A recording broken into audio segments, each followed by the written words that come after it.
Ladies and gentlemen, the ringing of that phone bell means mystery, adventure.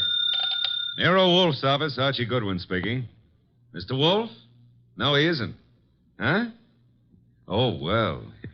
For you, maybe he is. I'm not here. Oh, yes. He's always here. I've gone out. No. He seldom ever goes out. I won't start on anything tonight. Well, sure, he'd love to start on a case tonight. What's your name? Oh, that's a beautiful name. Address? Archie, it's another woman hang-up. No. Honest, I'm not Mr. Wolfe, but I'm his agent. Yeah, I'll be right over, miss. Goodbye. What's her trouble? Where are you going? Well, she said she's received some threatening notes and she's afraid to leave her hotel. So long, boss.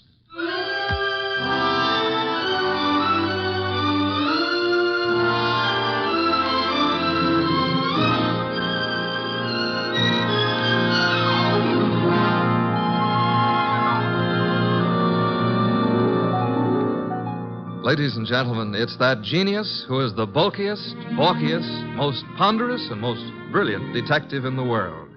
Yes, none other than that chair-borne mass of unpredictable intellect, Nero Wolfe. Created by Rex Stout and brought to you in a new series of adventures over this NBC network in the person of Mr. Sidney Greenstreet.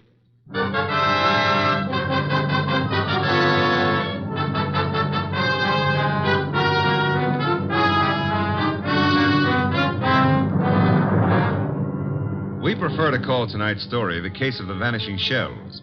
It didn't seem to be difficult at first, but, well, I'm not a stupid individual, but so often I allow myself to become mesmerized by beautiful women. Heaven bless them. Doris Murray was such a woman. She phoned us first late one afternoon about 5 o'clock, then again at 5:30. Very well, Mr. Goodwin, but I would prefer to see Mr. Wolfe. Well, I said I'd be there at 6, Miss Murray. I don't want to talk any longer on the phone. Please hurry. There's someone at the door. I'll see you in the cocktail lounge at your hotel. At 6 o'clock. That's half an hour. Don't fail. Who is it? Emil Stoner. Oh, come in, Emil. You got my call, darling. Here, let me take your briefcase. I'll just put it here on the piano, Doris. Oh, I'm terribly upset about those threatening notes, darling. I know it's upset you, too, but I'm determined to find out who it is. I'm not going to let them bluff me out of my first chance to play the star part in one of your shows. But look, Doris, there's that other part. Is that all I mean to you? Well, what can they divulge that'll harm us? What? Several things. And I can't afford... I mean at this time... You're frightened, Emil. Doris, I'm going to give the star part to Paula. Paula? You've been divorced for 4 years. Why? Because I feel she can play it better. Is that what you're going to say? Well, I can act rings around her. Now, look, Doris. I know it's a big disappointment to you, but that's the way it is. Get out. Get out. Go on across the hall to Paula. Give her the part. Louse up your show. She and that playwright of hers. Get out, Emil. But, Doris... You frightened little... Get out!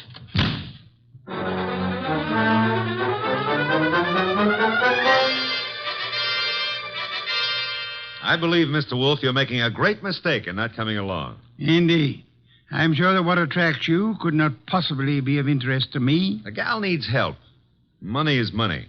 Girls, money, phooey. Yeah, well, we could have dinner out for a change. They have one of the finest chefs in town at that hotel. You're most impolite. I'm trying to read this book. Poetry. Archie. Yes, sir? Shut up. Well, we need money. That filthy green cabbage is necessary to our existence. This may be a tough case, you know. You're sufficiently intelligent. Sometimes. If I sat around like you do, I'd weigh 500 pounds, too. Archie, leave the room. Besides, it's only 300. What a way to run a business. Orchids, beer, books. Don't keep the charming client waiting. Okay, I'm going.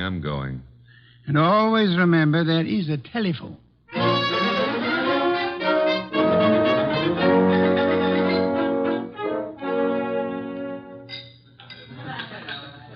Thank you, waiter. Oh, good evening, Miss Murray. I'm Archie Goodwin. Well, I didn't expect... please sit down. Well, I think I should explain the absence of Nero Wolfe. There's so much of him that it's not too convenient to transport it about. I do all the outside work. And I'm sure you do it well. Mr. Well, you know, some women call me Goodwin and some call me Mr. Goodwin, and, Yes. the unattached call me Archie. Hello, Archie. Oh, splendid. I'm glad to hear it. Now we can get right down to the nasty old business that's troubling you, Doris. First, here's the 500 retainer fee. Well, thank you. Now, what's the note about? Well, there are 2 notes, both printed by hand. Uh-huh. Oh, will you hand me my purse, please? Oh, sure. Thank you. Oh, I see. Doris Moray. If you fail to withdraw from the cast of Stoner's next production by start of rehearsals Monday, both you and Stoner will have a blasted reputation and perhaps other injuries from which you will be unable to recover. The other one is like it, only more vehement. Someone or a group of someones are intent on keeping you out of Stoner's shows, huh? It's too bad. His next one is said to be a sure smash hit and a star-making part for the leading woman. Yes, Emil Stoner wants me to play it. He's been planning on it ever since David Banning wrote the play. What does David Banning think of you playing the part? Well, I don't think he's too enthused about it. You see, Mr. Stoner and Paula Kenyon have been divorced for 4 years, but she has continued to be his top leading woman. Now she's engaged to David Banning, who wrote this play. Oh? Makes things a bit difficult. Well, of course, Rick Hunter, Stoner's director, is... Hunter's somewhat in favor of your playing the part. Well, Rick Hunter is very fond of my work. And very fond of you as well, huh? Yes, unfortunately. I like Rick Hunter tremendously, but Emil Stoner has been of greater interest to me. In fact, we're more or less engaged, Mr. Goodwin. Oh, well, had any words lately with the ex-Mrs. Stoner? Paula Kenyon, is that her name? Paul and I were great friends when I first joined the Stoner Productions, but I don't know, I don't think she appreciated the fact that Mr. Stoner and Rick Hunter, the director, took such an interest in me. Tell me, did you ever think you were in love with Rick Hunter? Yes, at first I was thrilled by his artistic imagination. And then as time went on, I realized that he was subject to melancholia. Mr. Stoner was more stable, and I needed someone older to advise me. Well, what's wrong with your reputation of Mr. Stoner's? Well, there's nothing I fear, but I'm afraid Mr. Stoner is somewhat disturbed by these threats. He feels there's something in his past of sufficient import to really harm him. I think it's nonsense. Well, then what we have to do is uncover this person or persons before you end up with ruined careers on Broadway. Where does the ex-Mrs. Stoner live? Well, as a matter of fact, she lives just down the hall from me. Lived here for years. Oh, well, I think it's advisable, honey, that you stay close to your room until we solve this thing. Oh, but I'm not afraid for my life, Archie. No? Well, I am. I'll see you into your room, Doris. Oh, now, please, Mr. Goodwin, if you... Oh, you don't trust the boy, huh? Oh, well, Such beautiful eyes. Oh, Lovely red hair. Yeah. You could have the lead in my new play. I never wrote one, but for you, I'll try anything. Come along. Here's your bag. Well, hello, Doris. Oh, hello, Rick. Mr. Goodwin, this is Rick Hunter. Hiya, Hunter. Nice shows you've been putting on. I've just been admiring your work, Goodwin. Oh, well, that's nice. I'm glad. Nothing like encouragement for a beginner, Mr. Hunter. You're ready for the big time from what I saw. Heard from Emil Stoner today, Doris? I talked to him once this morning.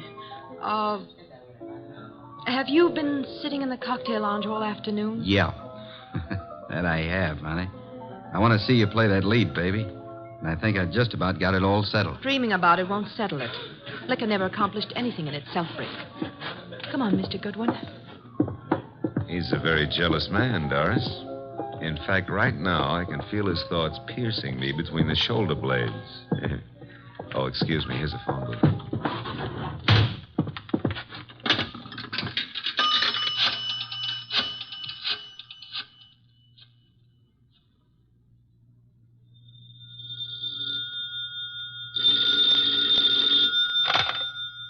Yes, Archie? How do you know it's Archie? I felt the time was exactly right for you to call. I wish you felt it was time to earn some money. Is this a worthwhile case? Well, she's a beautiful redhead, and, That, of course, makes it very worthwhile. yeah, well, I got 500 as a retainer. Phooey, a pittance, and probably all you'll ever get. What do you mean by that? She's probably guilty. Now, look, boss, she's the victim. Received notes threatening her reputation and her health if she plays the star part in Emil Stoner's new production. Also, they threatened Emil Stoner likewise. The playwright, Dave Banning, is engaged to Paula Kenyon. Incidentally, she lives here at the hotel, too, just down the hall from Doris.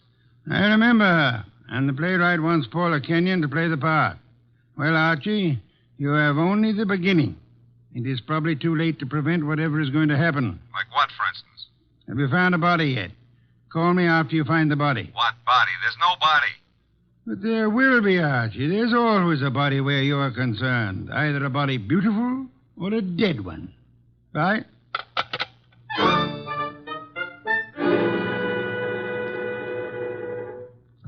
Thanks for seeing me to my room, Archie. Oh, I'm not stopping here, Doris. I'll take a look inside. But I'm not. Oh, I insist. Part of my job, you know. If I fail to take every precaution, Mr. Wolfe would never... Oh, look in that chair. Emil. Emil? Emil Stoner? Oh, 3 red dots on his shirt front. Doris, hold on. I'm all right. Yes, I'm all right. All right, sit down. That's it. Now, let's see. The body's still warm. What's this crumpled in his left hand? A horoscope. Between the fingers of his right hand, an unlit cigarette. Monogram PK. Paula Kenyon. This horoscope is for March. Something he picked up from your desk here? I don't believe in astrology. Where'd he get this cigarette with Paula Kenyon's monogram? Poor Emil. Poor Emil. I didn't believe anyone would really harm us. Why was I so stubborn? When did you see him last? Please, shouldn't we do something? Call the police? No, not yet. When did you see him? Why, I saw him this morning. I'm so shocked I can hardly think clearly. Doris, Yes? there's a briefcase here on the piano with a newspaper on top of it. What? Oh, it is. Yes, it's Emil's. He must have left it here this morning. That's strange. Emil Stoner was bald, but... But what? Well, I'm sure he's a man who always wore a hat, but I see no hat. He must have come up the elevator as I went down to meet you. Who would know he'd come up here? Your director, Rick Hunter, he said he'd been in the bar all afternoon. What else was it he said? Thought he had everything just about settled. Oh, no, Rick couldn't. He just... Oh, Mr. Goodwin, I couldn't believe that. I can believe anything about anybody. I learned that the hard way. In my book, everybody's guilty until proved otherwise. Even you, baby. What? Even you. Yeah. A Herald Tribune newspaper. Are you sure you haven't seen him since this morning, Doris? What are you doing? Absolutely nothing. Someone came in here and shot him. Call the police. I insist. Maybe What? I did leave my door unlocked. Why did I do that? Well, they couldn't have opened the door otherwise, could he? No. Give me the check room, please. Oh, hello. Do you know Mr. Emil Stoner, the producer? You do? Well, tell me, did he check his hat with you this afternoon or this evening? He didn't, huh? All right, thanks. He must have carried it up here to this floor. Doris, do you have a gun? I own a gun. A small .25 automatic. But it's not here. Where is it? I had the handle repaired, and it's been in my dressing room for a week or 2. I hate to do this, Doris, but I'm going to move the body away from the back of that chair. Oh. There. Yeah, 3 wounds. 1 bullet went through the upper part of the chest, out the middle of the back. I'd say right through the heart. By the angle of the wound, he was shot while sitting down. Please, Mr. Goodwin, must we stay here? I want to give this room a thorough going over. We'll go down to the lobby. I want to use that phone booth again. And, Doris, I hope... I know what you're going to say. You'll hope that gun of mine... is still in your dressing room at the theater.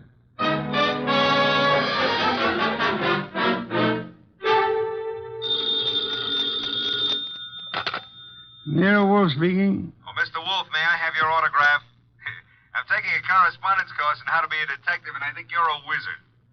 It's so kind of you to say so. I would be just thrilled to have your autograph on the bottom of a paycheck. Why are you calling from a phone booth? What?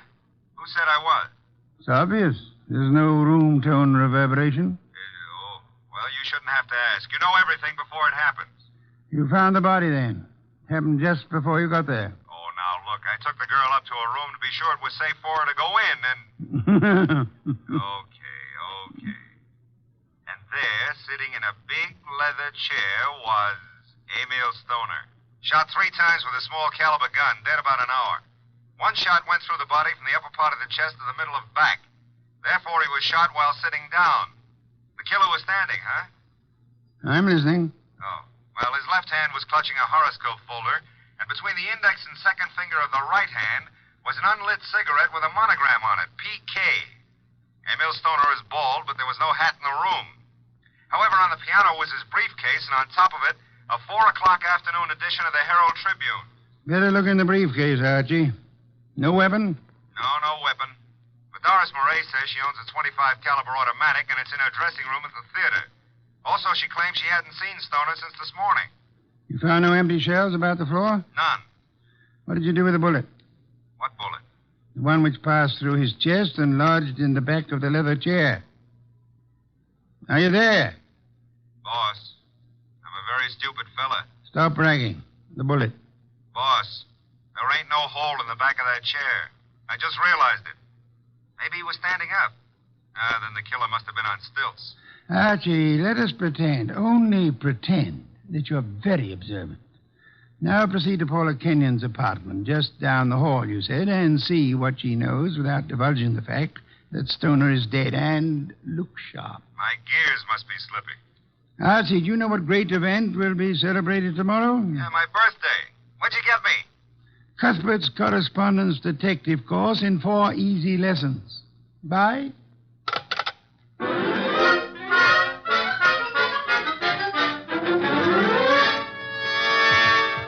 This is Paula's apartment.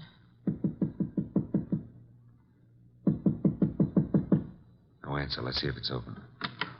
Oh, there's no one in sight. Come on in. Now, look, if anyone walks in on us, we found the door open and we just came in to wait, huh? Which is the truth, isn't it? Yeah, that's right. Oh. Here on the desk we have a stack of horoscopes, Doris. And a box of Paula's monogrammed cigarettes. Mr. Goodwin. Huh? This is Emil's gray fedora hat. Then he was in this apartment this afternoon. What are you staring at? Oh, small pearl-handled automatic. Yes. .25 caliber. Yeah, it's been fired very recently. We won't touch it now. Does it look like yours? Archie, it is mine. Your initials? I found old Jenkins, the stage doorman at the theater, to look in my dressing room, and... well, my gun isn't there. Did you leave the gun out in plain view in the dressing room? Yes, for several days anyway. Then I put it behind the mirror. I suppose many people have seen it then. I'm sure. I hope, Doris, that your fingerprints are not the only ones on that gun. If they use my gun to shoot him in my apartment, why would they bring the gun back here and leave it in plain Well, sight? maybe they didn't do it just that way. No? His hat's here, the gun is here, and yet he's dead in your apartment. How can you answer that? Well, maybe he was sitting here waiting for Paula, and someone called him out and over to your place and shot him. That's no good. Doesn't make sense. Now, if he was sitting in this chair here and someone entered that door, Hey. What is it? Look in the chair back. Huh? Little round hole. Start looking for some empty shells around here. You find something? Now, I want to make a call. If he was shot with this automatic, 3 shells were ejected. They certainly vanished. Nero Wolfe speaking. Archie, I'm at Paula Kenyon's. She's not here. Found his hat, a stack of horoscopes on the desk, box of monogrammed cigarettes, a .25 automatic which belongs to Miss Moray, recently fired, but not an empty shell in sight. No blood, but a single small hole in the back of the chair near the desk. Doris Moray is with me. I will call Inspector Kramer now about the body and have ballistics check the bullets with the gun. The bullet in the chair back? Did you find anything of particular importance in Emil Stoner's briefcase? Yes, I found... Never mind. Bring the girl here at once. Okay, boss. Say, don't you think I'd better wait for Paula Kenyon? Uh-oh, here she is. Bye. Bring her along, too, if you can. Goodbye.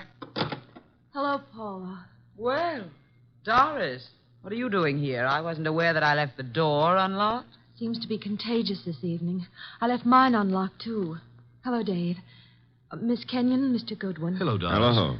Archie, this is Dave Banning, the playwright. How are you, Mr. Banning? How do you do? I've heard all about your new play, and I wanted to meet you. Doris thought you might be over here, and the door was ajar, so well... I just walked in.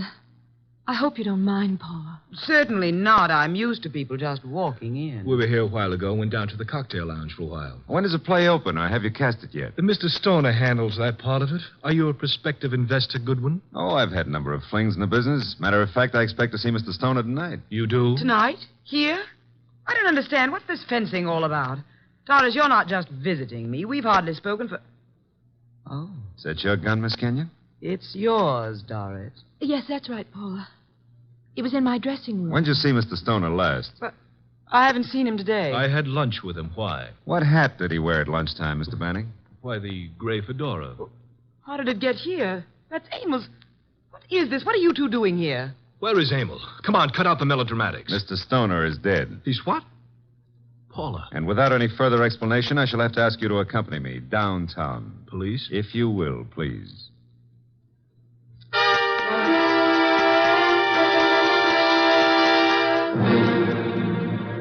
They're still in the front room, boss. I'll bring them into your office when you're ready.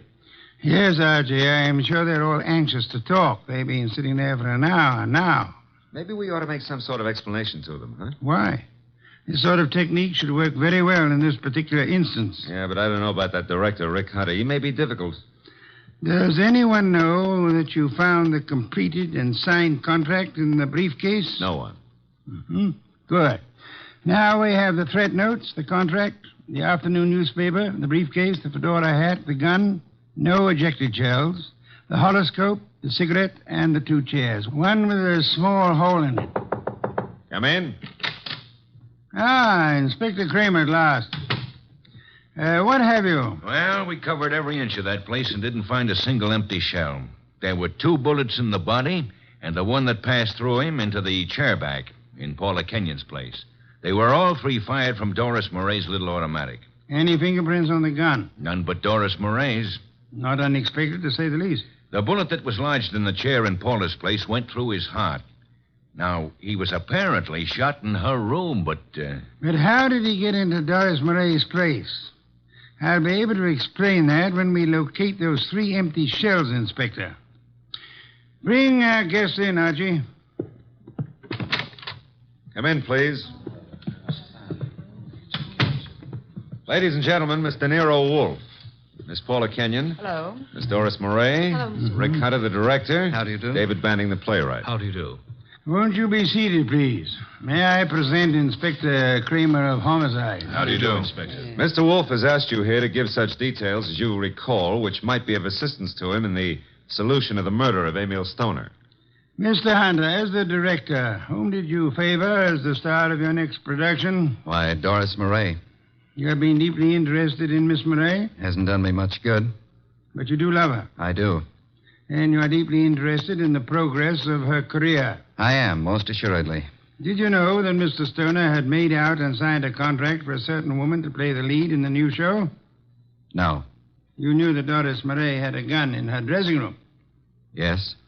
You were in the hotel cocktail lounge all afternoon until you met Doris and Mr. Goodwin. Yes, And you could have seen Emil Stoner into the lobby and go to the elevator. I could. Could you prove that you never left the cocktail lounge until you met Doris and Archie? Maybe not. Did you see Mr. Stoner go into the elevator? I did. Mr. Banning, you wrote the new play. Were you in favor of Miss Murray playing the part? Why, no, I felt Paula Kenyon was better suited for it. You and Miss Kenyon are engaged to be married. Yes. Anything happened to Mr. Stoner, you, as next in line, could assign the role as you saw fit. That's correct. Did you know that Mr. Stoner had made a final decision on the part? I did not. He didn't tell you anything about it at lunch today? No, I made a strong plea for Paula. You know about the gun in Miss Murray's dressing room? Everyone did, apparently. Very well. Miss Kenyon, did Emil Stoner visit your apartment often? Not often. We were not on too friendly terms. Did you phone him to visit you this afternoon? No, who said I did? No one? I merely asked. Were you, by any chance, still in love with Emil Stoner? Now, see here, I don't appreciate that kind of Just talk. relax, Mr. Banning. I was not in love with Mr. Stoner. That was over. You and Doris Murray were at one time very friendly. Yes. Well, I found out how two-faced she was. Emil was a fool to fall for her, but you couldn't tell him anything. All she's interested in is a career. You're not interested in your career, Miss Kenyon. Well, yes, in a way. You wanted the star part. You phoned Stoner this morning. Yes, but he said he was going to give it to her.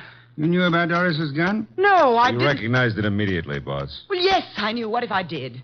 Then you wrote these threatening notes to Miss Murray. I did not. I did not. You didn't know the contract had already been signed? No. Then you still had a motive to kill him. I wrote those notes. She had nothing to do with it. You can check them on my typewriter. We know, Mr. Banning. We've already done that. I know how it looks, but Paula didn't do it. I knew he was coming to her place. I called him. I knew Paula was out. I did it.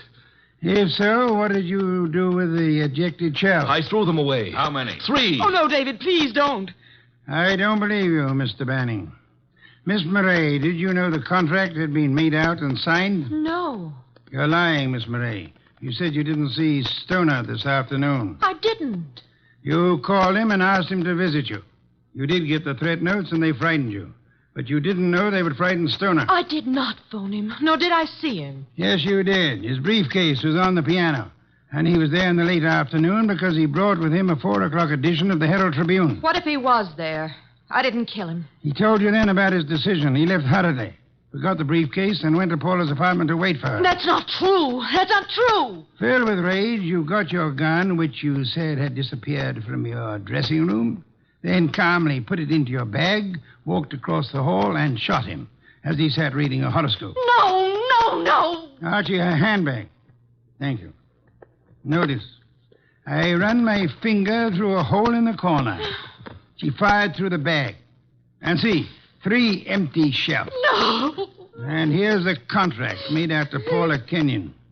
Too bad, Miss Murray.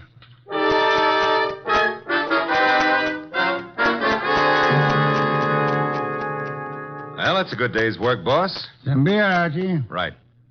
Say, tell me, how did Stoner, if he was shot in Paula's room, get back to Doris's room? She couldn't carry him.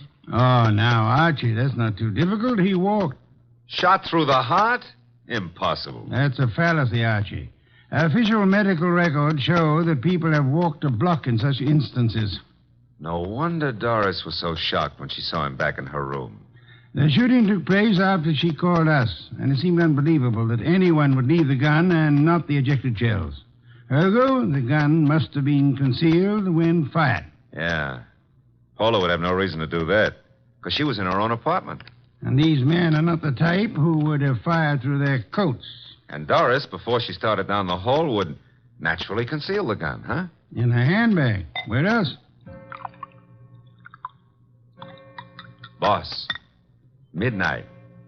It's another day. I'm a year older. Yes. Cuthbert's correspondence detective course in 4 easy lessons. Happy birthday, Archie.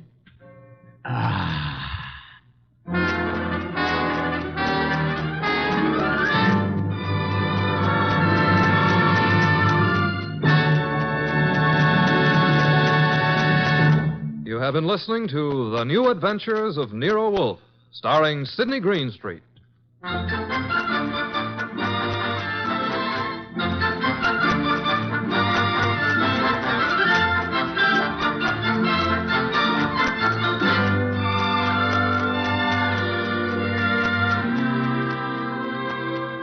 Tonight's transcribed story was based on the characters created by Rex Stout. This is an Edwin Fadiman program, produced and directed by J. Donald Wilson. In the cast were Gerald Moore as Archie Goodwin, and Gene Bates, Betty Lou Gerson, Bill Johnstone, Peter Leeds, and Vic Perrin. Next week at this same time, Nero Wolfe and Archie will bring you The Case of the Party for Death. Don Stanley speaking.